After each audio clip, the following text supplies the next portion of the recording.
Za zdaj sem pa jaz pripravil eno stvar, malo se bo navezala na to, kar je Mihael govoril, kako nas in o čemer se že par mesecev pogovarjamo, kako smo povsod v življenju zavedeni. Pa se potem včasih vprašamo, a pa je to res sploh možno, da smo povsod tako zavedeni. In zdaj bi se pa jaz vprašal, pa ne, da je tudi to resnica, da so nevladne organizacije trojanski konji globalistov. Pa se predstavimo za nekaj let nazaj, sredi 80-ih let prejšnjega stoletja se je Zbigniew Brzezinski, takratni svetovalec za varnost ameriškega predsednika Carterja, zavzemal za celovit, dolgoročen znanstveni projekt o prevladi ZDA v socialni varnosti. V zvezi s tem Brzezinski pravi, naše obstoječe državne institucije bodo dopolnile institucije za obvladovanje predvidljivih situacij, katerih naloga bo vnaprej opozarjati na morebitne družbene krize in razvijati programe, s katerimi jih bo mogoče usmerjati in zatreti. Tako so nastale sodobne ameriške nevladne organizacije, med prvimi Atlantski svet ZDA in Inštitut za humanitarne študije Aspen, ki jo bomo kasneje v različnih oblikah in imenih srečali na vseh križnih žariščih sveta. Ekipe, sestavljene iz vrhunskih psihologov, sociologov, kulturologov in strokovnjakov z drugih družbenih področij, so zasnovale več modelov mentalne dominacije in načinov, kako jih učinkovito vsiljevati v določenih okoljih, s čimer so kategorijo psihološkega bojevanja pripeljali do popolnosti. Osnovna funkcija teh miselnih modelov je prikrivanje resničnega dogajanja v množičnem obsegu, pri čemer se prebivalstvo napelje do spontanega sprejemanja le določenih izbrisanih pogledov brez večjega kritičnega razmišljanja, kar v kontekstu novega svetovnega reda pomeni legitimirati vse, kar nosi s seboj globalno politično moč. Preko humanitarizma do doseganja skritih interesov. Prepoznavna determinanta teh institucij, ki jih označuje kot nevladne, skriva celotno bistvo njihovega delovanja. S to determinanto jim je namreč že vnaprej zagotovljen monopol na politično nepristranskost, kar jih formalno dela nepolitične in praktično superpolitične. Zato imajo kot take pogoje za neoviran prodor v vsa okolja. Delujejo izključno s stališč humanitarnega mirovniškega globalizma, s predstavitvijo različnih vrst ugodnosti za lokalno prebivalstvo. Zato so dobrodošli v množici. Nacionalne vlade v državah, v katerih delujejo, jih praviloma dojemajo kot potencialni vir materialnih sredstev za dodatno socialno oskrbo ljudi. In ko se uresniči njihovo pravo politično ozadje, je običajno že prepozno. Globalistična tvorba Združenih narodov zagotavlja vstop nevladnih organizacij v vsako državo članico.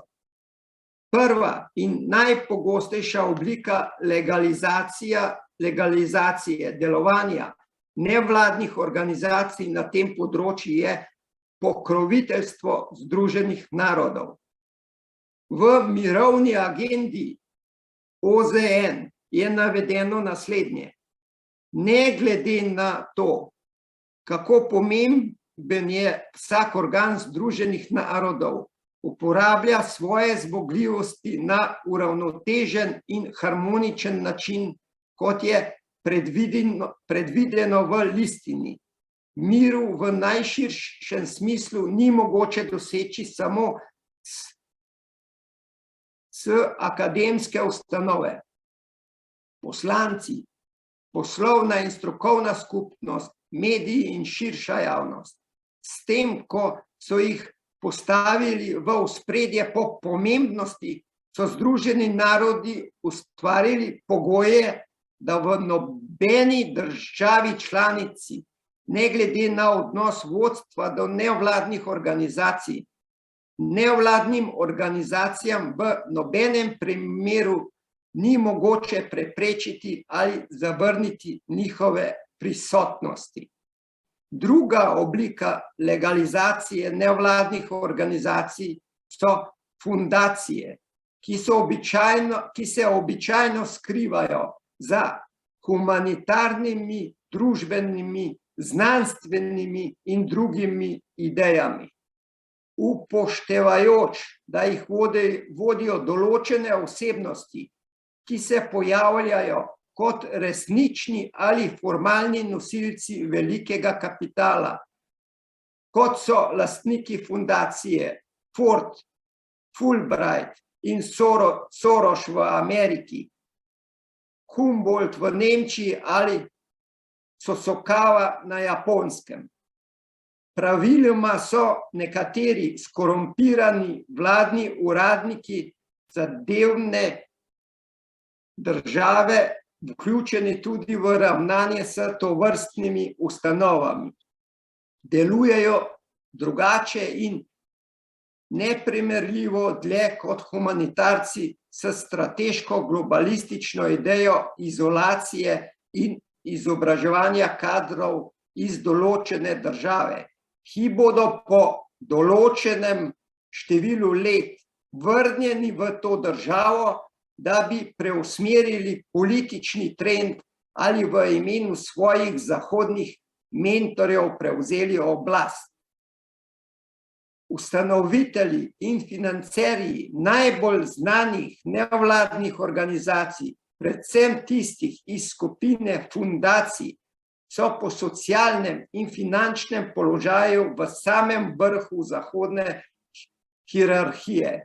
Drugič, najvišje svetovalne položaje v ameriški vladi, pa tudi v vladah njenih zahodnih zaveznikov, prejmejo ljudje, ki prihajajo z ključnih vodilnih položajev v nevladnih organizacijah in se na te položaje praviloma vrnejo po poteku veljavnosti njihovega mandata.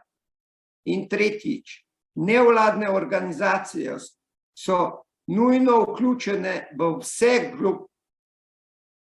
vse faze globalističnih procesov v posameznih državah, v neposrednem sodelovanju z vodilnimi mednarodnimi organizacijami. To je z NATO, Mednarodnim denarnim skladom in Združenimi narodi, ki služijo kot obveščevalna, subverzivna in propagandna baza na terenu. Poglejmo, kako je to videti na običajnem primeru pojava novega svetovnega reda, ki se nam trenutno dogaja. Globalistična oligarhija daje navodila o regiji sveta, pa tudi o državi, v kateri je treba ukrepati. Na teren pridejo nekatere nevladne organizacije, ki se skrivajo za humanitarno-zdravstvenim poslanstvom, torej znanstvenim, kulturnim ali podobnim mednarodnim sodelovanjem. Nevladna organizacija samostojno ali v sodelovanju z NATO-vimi obveščevalnimi strokovnjaki locira problem, ki bi ga lahko označili kot krizo, ali pa bi ga z majhnimi posegi kanalizirali tako, da preraste v pravo krizo. Takšnih težav je v nerazvitih in srednje razvitih državah običajno veliko. Zato je treba samo presoditi, kakšen problem izbrati: medetični incident, policijska akcija za razbijanje protestnega shoda, nepravilnosti okoli lokalnih parlamentarnih volitev, obračun konkurenčnih mafij, izgon zahodnih novinarjev in tako dalje. Čeprav so vse to v bistvu notranje zadeve države, angažirana nevladna organizacija kot dobronamerni, nepristranski dejavnik v imenu varovanja človekovih pravic in demokratičnih svoboščin razglaša in poziva mednarodno skupnost, naj glede tega nekaj stori, ter obtožuje za problem izključno lokalni politični režim. Po kratki, a intenzivni propagandni kampanji na to temo, ki vključuje na desetine drugih nevladnih organizacij po svetu, na sceno stopi uprava v Washingtonu, ki je notranji problem države razglasila za dejanje, ki ogroža interese in varnost ameriških državljanov. Celoten problem se dvigne na raven mednarodnih institucij. Združeni narodi pozivajo k miru in zadržanosti in zavlačujejo razmere, medtem pa mednarodni denarni svet ali Združeni narodi uvedejo ekonomsko blokado za to državo. NATO pa začne v regiji kopičiti vojsko. Nevladne organizacije ves čas podgrevajo situacijo z zaskrbljujočimi, največkrat lažnimi ali pretiranimi poročili s prizorišča. Petič, informacijska kampanja se nenadoma osredotoča na posamezen izmišljen dogodek, ki ga praviloma režira zadolžena nevladna organizacija in naj bi zaradi svoje brutalnosti povzročil burne odzive v svetovnem javnem mnenju. Ameriška administracija vztraja pri ukrepanju. Združeni narodi pošljajo odposlance, da vodstvu zadevne države ponudijo prostovoljni umik z oblasti, kar je to tudi pogoj, da se izognemo vojni in rešimo svetovni mir. Če sprejmejo NATO sile pod zastavo Združenih narodov z izgovorom, da je treba stabilizirati razmere, zasedejo njihovo državno ozemlje. Če jih zavrnejo, NATO armada izvede agresijo brez predhodnega obvestila in na silo vzame zadevno državo. Medtem pa varnostni svet sprejme resolucijo, s katero razglasi intervencijo za mednarodno upravičeno. Šestič.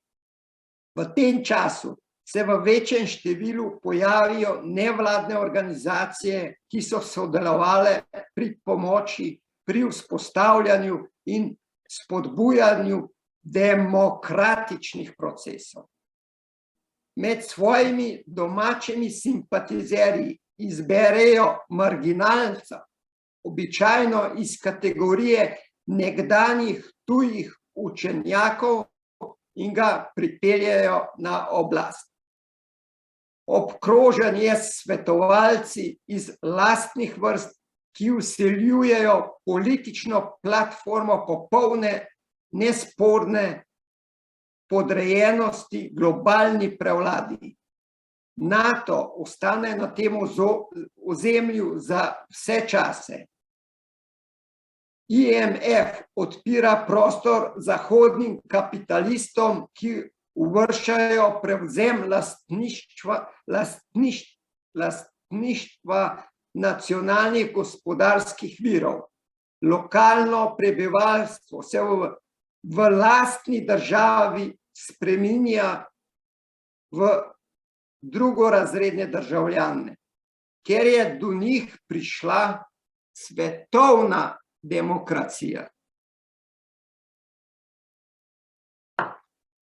V bistvu je to, mislim, da to, kar se nam dogaja zadnjih 50 let, sem zdajle povedal, na vsakem kriznem teritoriju, ki se je zgodil, so prišli Američani, so vsem je že napisano oziroma zmenjen, kako bo, kako se bo rešval. Oni so ustanovili Združene narode, Svetovno banko, oni so ustanovili vse. Zdaj je pa tudi digitalizacija, tako da smo pa tudi ljudje na vrsti. In to je naš problem največji. In bi se tukaj rad napeljal na to, kar je Mihael povedal v prvi uri, kako nas, in on je v bistvu, je rekel, kako nas tu stiskajo na vseh področjih. No, jaz bi pa rekel še bolj natančno, na vseh področjih nas stiskajo, ampak najbolj pa stiskajo, ker so taki svinarji lastne narode. In verjamem, ko je bil danes že tokrat Bog omenjen, jaz ga velikokrat ne omenjam, samo Boga imam jaz v sebi in ne rabim o tem toliko govoriti, ker ga čutim in živim. In naj to drugi delajo, tako ki je bil prej eden, meni to sploh ni problem, jaz tega ne znam govoriti. In zato bolj realne stvari govorim, ker hotel sem reči, ki najbolj so se spravili na lastni narod in verjamem v Boga, ne bom zdaj rekel Boga, prepričan sem v to, da bomo mi lažje skozi prišli, ker nismo čisto del njih. Vse spadamo še malo bolj na Balkan, bili smo ex-Jugoslavija. Ne vem, zakaj živel sem toliko let v Jugoslaviji. Jaz imam lepe spomine na Jugoslavijo. Bil sem v vojsku v Beogradu, v Novem Sadu. Kdorkoli govori čez Jugoslavijo, bilo je hudo, marsikaj je manjkalo, samo mi smo živeli srečno, ni bilo psihoze, ni bilo tega, ni bilo direktor, moj oče je bil direktor, je imel problemov z delavcev neomejeno, delavce je lahko pritožil na samo upravo, to tretjega, nismo govoriti ven na cesto. Živeli se je drugače, celo leto so ljudje čakali, da so šli na morje za eno fičo, tam so se 4 peljali, pa 2 kufra na strehi in vsi so bili veseli in zadovoljni. Danes noben ni zadovoljen, ki ima za 100 jurjev BMW-ja v garaž, hoče imeti plačo 20 jurjev za to, da se bo kupil Porscheja za 300 jurjev. Mislim, bolano vse ratali in zato plačujem Zahod in Zahod bo plačal hudo, sigurno. Tako da zaključujem pa jaz bom tako rekel, velikrat govorim, strašim, ampak to ni strašenje, to so dosti realne stvari, tako kot jih jaz vidim, lahko me pa drug dopolni z drugačnimi pogledi. Včeraj sem bil na enem Zoomu, smo si sedeli nasprot različni ljudje, mnogo izmed njih se je velikrat pojavila po javnih televizijah in mislim, da zdaj je pa resnično nastopil čas. Pri nas so pripeljali, tako kot sem prej rekel, pripeljali so nam Goloba in resnično so nam pripeljali Goloba in ta Golob je za nas popolnoma neškodljiv golob, ki bo ratal jastreb za nas. In tega se moramo zavedati. In ljudje, kdorkoli govori, v Bosni se dogaja pa to vsaka čast. Jaz grem tako z veseljem v Bosno, tako prijazni ljudje in se to. V Sloveniji se ravno tako dogaja. Včeraj so se mi odprli oči na drugih nivojih. Ljudje imajo resnično dovolj in imam prvič v zadnjih 2 letih upanje in verjamem, da se bo nekaj na volitvah zgodilo. Vem, da ne moramo spremeniti ne vem kaj, lahko pa ublažimo s tem, ker kaj se je zgodilo? Pogovarjali smo se in v stvari jaz sem bil do konca tih, ker sem čutil, da niti ne spadam tako v te visoke kroge, v bistvu so tam govorili svoja mnenja in kako bi.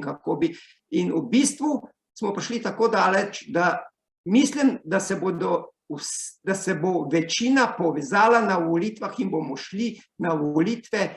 Nima veze, levica, desnica, gor, dol, ne maram Šiškota, ne maram unga. Vsi za boljše življenje. Na volitve pa se bojo potem kregali, ko bojo videli, kako pa kaj, ker vseh 90, ki je zdaj v parlamentu, za odstaviti, vemo, da jih ne moramo in čim več jih pa moramo noč spraviti, da bomo vsaj nekaj procentov boljš skozi prišli. In s tem bi zaključil, da resnično vidim napredek na družbenem področju v Sloveniji in v naslednjih tednih bo zelo zanimivo in mogoče vroče, ampak zelo, zelo zanimivo življenje v Sloveniji. No, Miran, preden daš zaključno besedo, te lepo prosim, ti si tako lepo povedal zdajle stvari, tako jasno, kar se tiče nevladnih organizacij, jaz bi pa našim članom samo pokazal in potrdil to, kar si ti povedal. In sicer, zdaj bom z vami shareal screen, upam, da se vidi, a vidite zakon o društvih? Ok, poglejte, to je zakon o društvih, kjer so tukaj, gledajte, v tej vrstici 2018, torej zakon je to 2006, ustavili zakon o nevladnih organizacijah, ok. In če damo zdaj tukaj v iskalnik besedo nevlad, ok, se pojavi tle in se pojavi čist na konc. Poglejte, v zakonu o društvu ni besede o nevladni organizaciji v tem času. Ja? Ta uradni list 21, številka 21/18, sem ga tlele poiskal, ima pač tu ukaz o razglasitvi zakona o nevladnih organizacijah ZNORG. Prav? In to je zdaj ta zakon. Poglejte, kaj so potem naredili, a ne? To je zakon o nevladnih organizacijah. Veste, kaj so naredili z njim? Ker so društva zelo moteča, so ga vtaknili v zakon o društvih. Poglejte, kje se zdaj nahaja. Tukaj bom zdaj še enkrat dal nevlad. Vidite, v 39. člen so že dali, samo moment, tlele so dali nevladne organizacije v... Čakajte. Nevladne organizacije so dali v društva nevladne organizacije, kako morajo nastati in sicer kako morajo prositi ministrstva, da dobijo v bistvu točno tisto, kar ministrstvo od njih zahteva oziroma plačuje, da lahko nevladna organizacija potem počne kot društvo in dela v javnem interesu. Javni interes, dragi moji, je plačan iz davkov. Javni interes je interes, ki je interes skupnosti, ki živi na določenem ozemlju, določenem okraju, določeni državi. In zdaj ta vladna organizacija, ki se imenuje nevladna, izvaja plačilno storitev za ministrstvo od spodaj navzgor. Kot eno društvo pa to ni, ker je nevladna organizacija, tako da v bistvu skozi društva zdaj vsa društva, ki jih je čez 28.000 v Sloveniji, to je toliko veliko, ja, dobivajo denar in so odvisna, zato ne morejo neodvisno delovati v skladu s 145. členom ustave, tako kot delujemo mi. Torej, Miran, to, kar si povedal, je živa resnica, tako da poglej, z tega vidika bi sem želel samo to podeliti z vsemi nami. Zdaj pa za zaključno besedo pa seveda dajem tebi. Ja, hvala. Pa v bistvu sem že vse povedal, ne vem, kaj ne še povem. No. Ja. Mislim, da bojo naslednji meseci zelo zanimivi, da se bo... Je pa, no, dobro, nisem hotel tako zaključiti, ampak, če smo že tako delali, dajmo pa tako zaključiti. Kaj pa? To se pravi, zdaj se število okužb se zmanjšujejo, vse gre dol v vseh državah Evrope in sveta skoraj, restrikcije se bojo malo zmanjšale, ne vemo pa kako pa kaj. Zdaj pa dajmo hipotetično pogledati. Kaj pa če recimo Združeni narodi oziroma Svetovna banka, kdorkoli, vsi smo govorili o tem, da nas oni hočejo eno vlado, ki bi bila mogoče šele čez par let. Kaj če nam to naredijo čez par mesecev? Kaj če imajo oni v planu, da rečejo, da dajo vladam, ali pa so jim že dali za podpisati to, kar so že tako pred leti mogli podpisati zaradi korone, da se je zdaj dogajala. Kaj če jim dajo za podpisati, da jim države morajo dati še določene pristojnosti, drugače ne bojo še subvencij dobivali, ker niti države so zdaj toliko pufu, da plač javnim upravam in penzij ne bi mogli več izplačevati. To bodimo realni. In ljudje se morajo tega zavedati. Doktor ne bo več 20 jurjev, bo dobil samo še 3 jurje, policaj namaz 3,5 bo dobil jurja, šolniki bo dobil samo še 500 evrov. To so realnosti in zato države morajo dobivati denar. In kaj, če podpišejo ene stvari in se recimo Združeni narodi rečejo, ker ne znate obvladovati pandemije, prevzemamo svetovno oblast.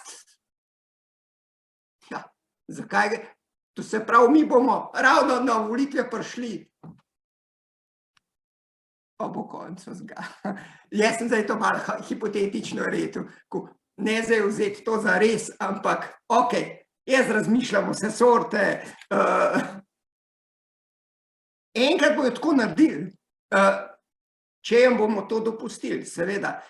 Mislim, da je lep primer v Kanadi, informacije so zelo zanimive, ampak tam se resnično dogaja in jaz sem mislil, da bo tudi v Evropi mehen drugače to potekalo, ampak očitno v Evropi nimajo ta pravih trakarjev oziroma tovornjaki so tam res tovornjaki, tlele so pa v bistvu to bolj prikolice in ne morejo tega narediti. Tako da tam pa to pridejo, ko se ustavijo, ko pojejo, ko se zabavajo, je pa res zanimivo. Tako da ne vem, če bojo popustili v Ottawi. Ne vem, razen če bojo res na silo odstranili. Tako da glede tega sem tudi optimistna. Vedno pa ostane poj duhovnost in prehod v višje sfere. Ok. To je to. Hvala, Miran, super. Evo, vsi ti pomahamo, tamle v kamero odzadaj. Če pozdravite Mirana, tamle na uno je kamera dol, evo. Evo, hvala.